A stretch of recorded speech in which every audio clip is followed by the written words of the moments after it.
स्वभावचिन्मयानन्दं कृपापूर्णं जगत्पतिं हरिषड्वर्गजेतारं नित्यानन्दगुरुं भजे। स्वभावचिन्मयानन्दं कृपापूर्णं जगत्पतिं हरिषड्वर्गजेतारं नित्यानन्दगुरुं भजे। ஒரு சின்ன கதை. ஒரு மோசமான ஒரு மன அமைப்பு கொண்ட எல்லாருக்கும் துக்கம் கொடுக்கக்கூடிய ஒரு மனிதன் ஒரு மரத்து மேலே உட்காந்துட்டு நின்றுட்டு இருந்து அந்த பக்கமாக போகிற வர வழிப்போக்கர்கள் மேலெல்லாம் கல் எடுத்து அடிச்சுட்டே இருந்தான். அந்த வழியாக ஒரு சன்னியாசி போனாராம். அந்த வழிப்போக்கர்கள்லாம் சொன்னாங்களாம், சாமி எப்படியாவது நீங்கள் எங்களுக்கு ஒரு உதவி பண்ணி இவங்கிட்ட இருந்து எங்களை காப்பாற்றக்கூடாதா? இந்த சன்னியாசி ஏதாவது பண்ணுறேன்ப்பா அப்படின்னு சொல்லிட்டு போயிட்டே இருந்தாராம். கரெக்டாக அந்த வழியாக போகும்போது அந்த மனிதன் அந்த சன்னியாசியும் கல்லெடுத்து அடிச்சானாம். இவர் மேலே பார்த்து ரொம்ப சிரிச்சுட்டு கையில இருந்து கொஞ்சம் பணத்தை எடுத்து அவனுக்கு தூக்கி போட்டு இதை எடுத்துக்கப்பா அப்படின்னு பணத்தை கொடுத்தாராம். இந்த வழிப்போக்கர்கள்லாம் ரொம்ப ஆச்சரியமா போச்சு. என்ன இது, இந்த சாமிகிட்ட சொல்லி நாம அவனை நிறுத்த சொன்னா இவர் அவனுக்கு பணம் கொடுத்துட்டு வர்றாரு. ரொம்ப வழிப்போக்கர்களுக்கு ஆச்சரியம், அவனுக்கு ஒரே ஆனந்தம். என்னடா அது அடிச்சா பணம் கொடுக்குறாரு அப்படின்னு வாங்கி வச்சுக்கிட்டான். ஸோ இதுக்கப்புறம் நம்ம நல்லா இந்த வேலையை பண்ணலாம் அப்படின்னு. அந்த சன்னியாசி வெளியில் வந்தோடனே இந்த வழிப்போக்கரெல்லாம் கேட்குறாங்க, என்ன சாமி நீங்கள் பணம் கொடுத்துட்டு வர்றீங்க அவனுக்கு அப்படின்னு. இல்லைப்பா கவலைப்படாத, எனக்கு பின்னாடி ராஜா வந்துட்டு இருக்காரு பார்த்தேன், என்ன அடிச்சதால நான் பணம் கொடுத்ததால அவன் அடுத்து யார் அடிக்கணுமோ அவனை அடிப்பான், அவர் என்ன கொடுக்கணுமோ கொடுப்பாரு, கவலைப்படாத. ரொம்ப பொறுமையோட வேலையை முடிச்சுட்டு வந்துட்டேன். சில நேரத்தில் இப்படித்தான் மனித மனம் யாரை அடிக்கணுமோ தெரியாம அடிச்சு தேவையில்லாத பிளாங்க் செக்கை வாங்கிக்குது. அதனால நல்லா புரிஞ்சுக்குங்க, ஞானின்னு ஒருத்தரை சந்தேகப்பட்டால் கூட அவதூறாய் பேசவோ நினைக்கவோ செய்யாதீர்கள். ஏனென்றால் தேவையில்லாத கருமம். நீங்க பேசும்பொழுதோ எழுதும்பொழுதோ யாராவது காசு கொடுக்குற மாதிரி சில நேரத்தில் தோணும். ஆனா அது பணத்துக்கான வழி அல்ல, பிணத்துக்கான வழி. நல்லா தெரிஞ்சுக்கோங்க, அது பணத்துக்கான வழி அல்ல, பிணத்துக்கான வழி.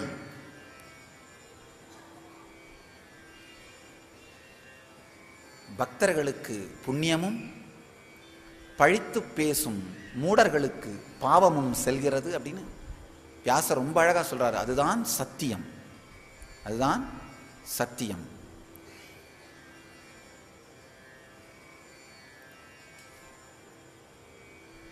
ஒரு அவதார புருஷன் பூமியில் இறங்கும் பொழுது மக்கள் அதை உணராமல் இருப்பதும் அல்லது தவறாய் பழிப்பதும் இயற்கையின் விளையாடல்களில் ஒன்று, மூடத்தன்மையின் போக்கிலே ஒன்று. கிருஷ்ணன் பூமியில் இறங்கிய பொழுது மூடத்தன்மையாலே பழித்தவர்களின் சார்பிலும் புரிந்து கொள்ளாமல் இருந்த மனிதர்களின் பாமரர்களின் சார்பிலும் அர்ஜுனன் மன்னிப்பு கேட்கின்றான். இறைவா, ஐயோ இவ்வளோ பெரிய சக்தி இறங்கி இருக்கிற, ஆழமான பக்தி மலரும் போது எல்லாருக்குள்ளேயும் இது நடக்கும். ஐயோ இதை தெரியாமல் எவனோ ஒருத்தன் பழிக்கிறான், சில பேர் புரிஞ்சுக்காம இருக்கிறான், இது எவ்வளோ பெரிய தவறு, எவ்வளோ பெரிய துக்கம். அப்பா எனக்கு புரிகிறது, அவர்களையெல்லாம் தயவு செய்து மன்னித்து விடுங்கள், பொறுத்தருள வேண்டுகிறேன் அப்படின்னு கேட்கிறார். ஒரு பெரிய ஞானி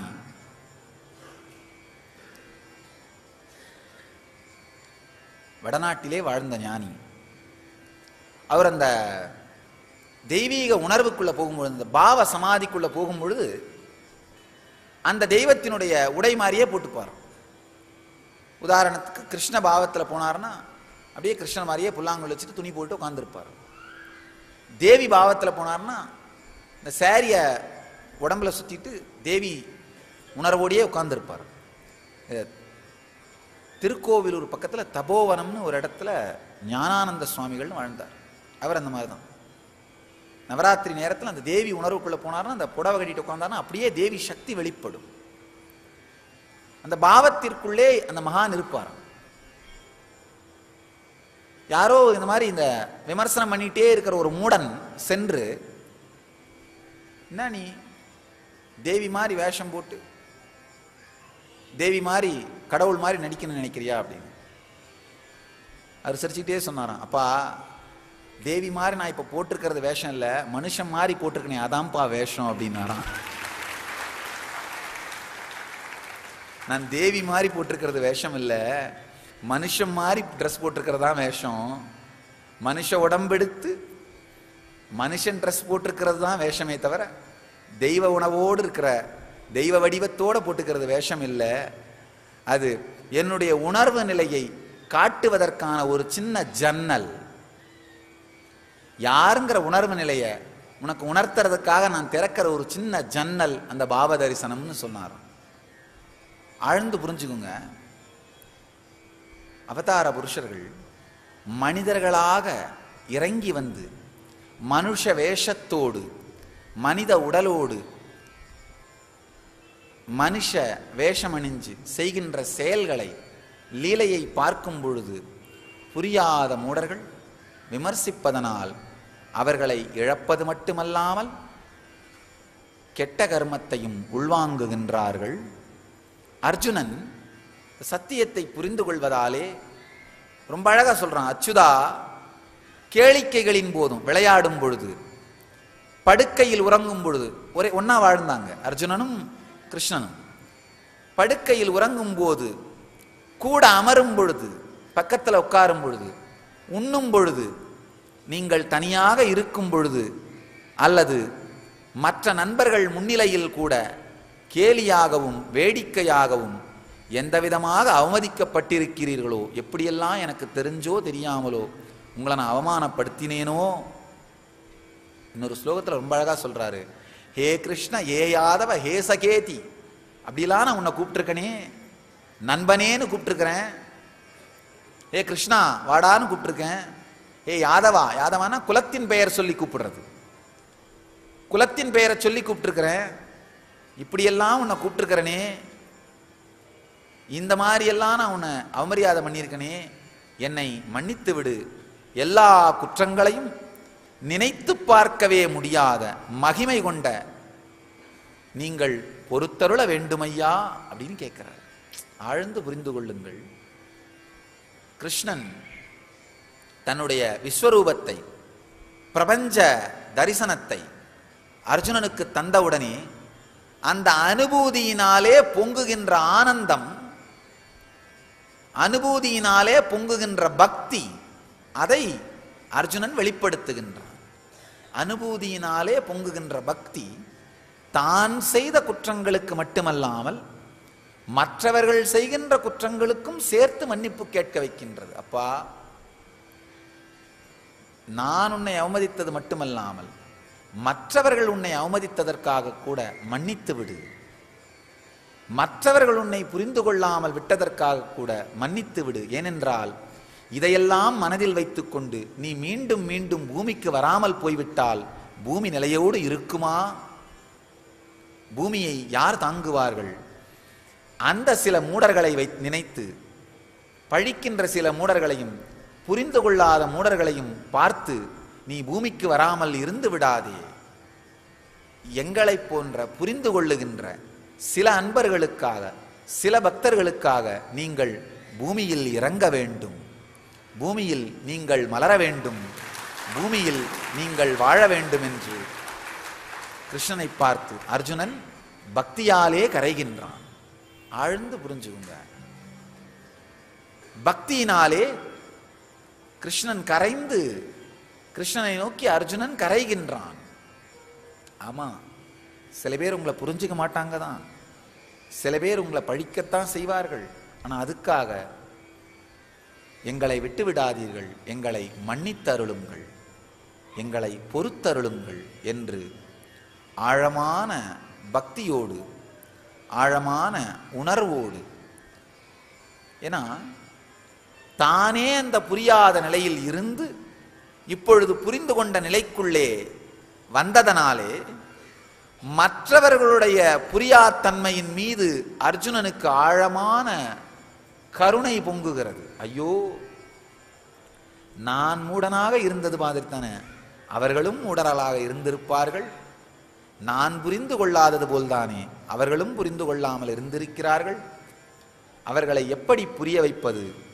புரியும் வரை கிருஷ்ணனுக்கு அவர்கள் இழைத்த சங்கடங்களுக்கு, அவதூறுகளுக்கு, அவமரியாதைகளுக்கு எப்படி சரி செய்வது என்கின்ற உணர்வு, பக்தி பெருக்கு பொங்குவதனாலே ரொம்ப அழகா சொல்றான். கேளிக்கைகளின் போதும், படுக்கையில் உறங்கும் போதும், அமரும் போதும், உண்ணும் போதும், தனியாக இருக்கும் போதும், நண்பர்கள் முன்னிலையிலும் கூட கேலியாகவும் வேடிக்கையாகவும், சில நேரத்தில் சும்மா ஒரு வேடிக்கையா எந்த விதமாக அவமதிக்கப்பட்டிருக்கிறீர்களோ அந்த எல்லா குற்றங்களையும் நினைத்து பார்க்கவே முடியாத மகிமை கொண்ட உங்களை அப்பா பொறுத்தருள வேண்டுகின்றேன் அப்படின்னு ரொம்ப அழகா சொல்றாரு. பொறுத்தருளுங்கள் அப்படின்னு கேட்கிறாரு. அதாவது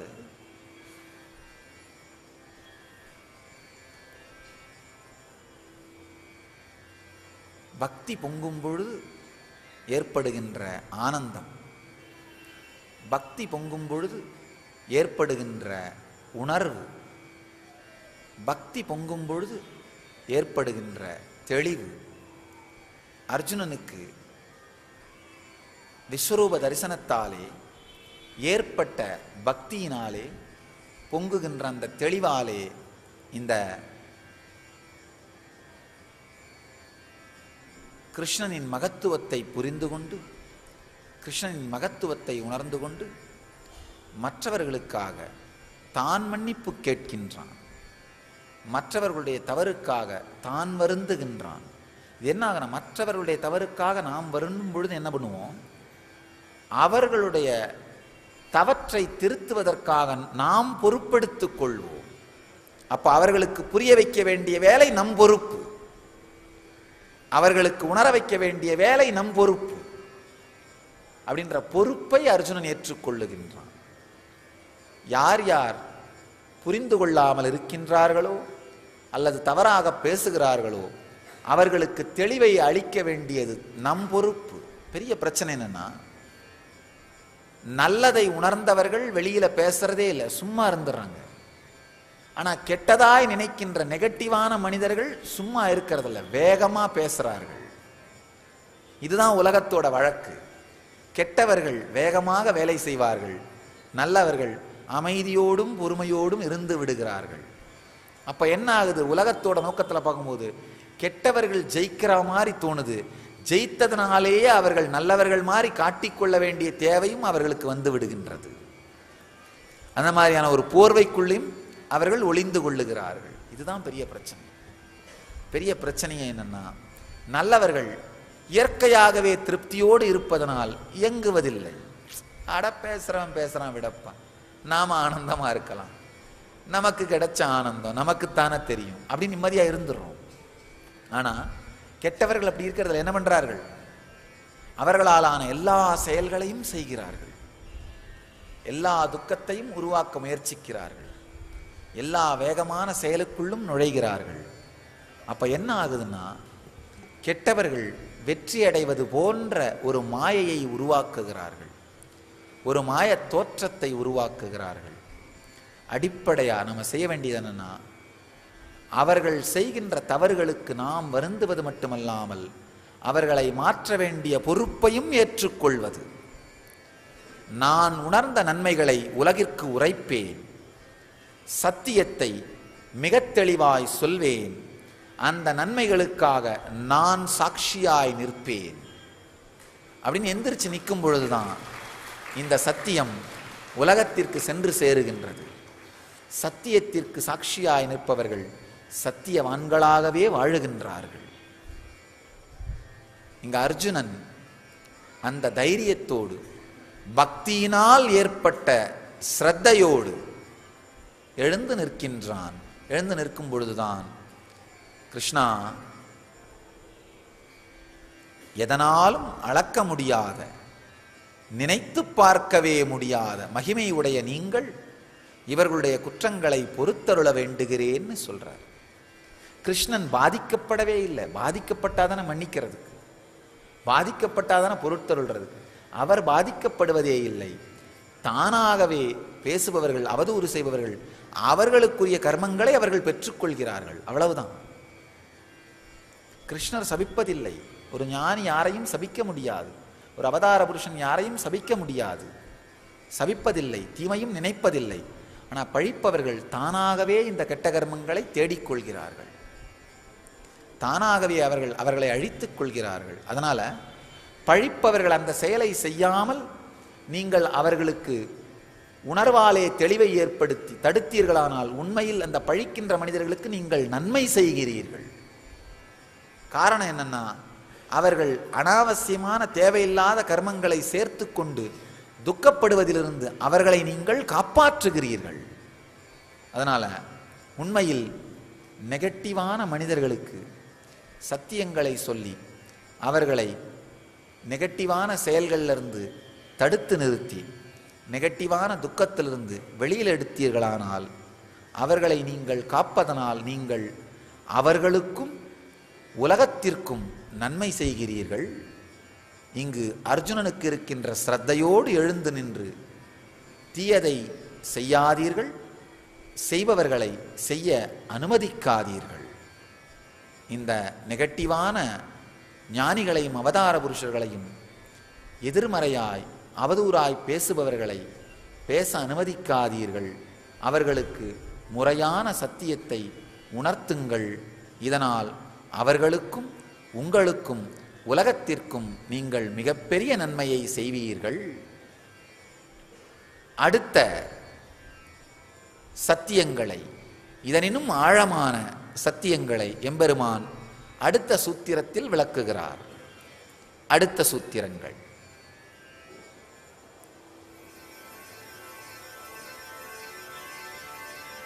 अधृष्टपूर्वं हृषितोऽस्मि दृष्ट्वा भयेन च प्रव्यथितं मनो मे तदेव मे दर्शय देवरूपं प्रसीद देवेश जगन्निवास.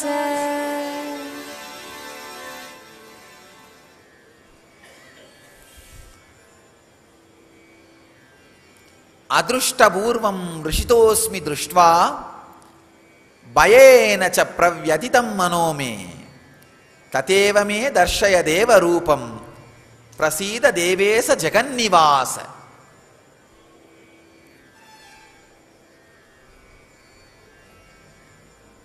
அருமையான சூத்திரம். கிருஷ்ணனை நோக்கி அர்ஜுனன் சொல்லுகின்றார், இதற்கு முன் நான் பார்த்திராத இந்த ஆச்சரியமான உருவத்தை பார்த்து மகிழ்ச்சி கொண்டவனாக ஆனந்தம் கொண்டவனாக இருக்கிறேன்.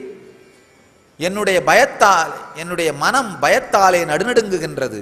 ஆகவே நீங்கள் எனக்கு 4 கைகளுடன் கூடிய சாதாரணமான முந்தைய இனிய வடிவத்தையே காட்டுங்கள்.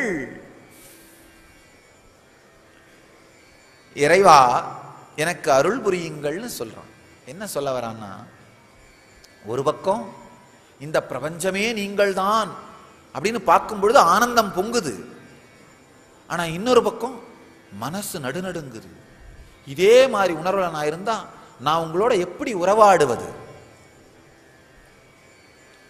சாதாரணமா இனிமையான மனித உடம்போடு இருக்கும்போது மட்டும்தான் நான் உங்களோட உறவாடி விளையாடி ஆனந்தப்பட முடிகின்றது.